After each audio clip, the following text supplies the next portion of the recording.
All right, so here you have what you need for dimensions, Singapore dimensions for 3rd grade. And their 4th grade is exactly the same, except the content inside is different, of course, but the books that you need are the same. This would be Saxon. And this would be what you need for Master Books Math Lessons for Living Education for 4th grade. You can see the difference? All right, now let's take a peek about what's inside this math book. All right, let's take a peek inside Math Lessons for Living Education from Master Books. This is their level 4 revised edition.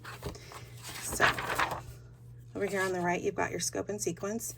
There's going to be 36 lessons to take you through the entire year.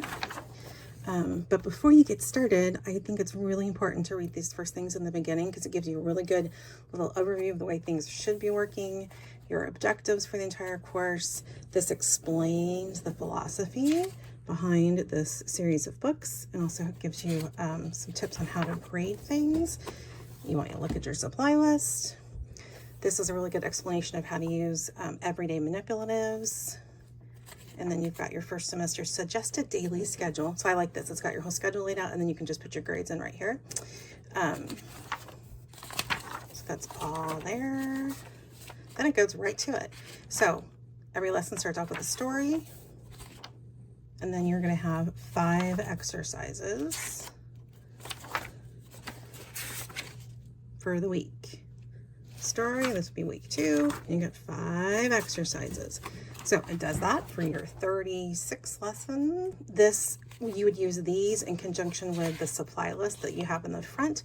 That shows you what you need to get from home, and then you combine these things that you print off and use. So that's how they do their manipulatives. And also you're going to have your solutions right here in the book. So watch out for that if you've got a student who likes to peek at the answers. It's back there. You can obviously rip them out and do something else with them if you want. So everything is in one book. Everything is in one book for Math Lessons for Living Education. They do have extra practice in the Practice Makes Perfect series that they have, but it is not something that you have to have for this book. This is designed to be as is. If you feel like your kids need more practice, then that other book is available. So that is one of the really good things about this particular series of books or certain math curriculum is you just need the one book to get it all done, and it's not expensive. All right, bye.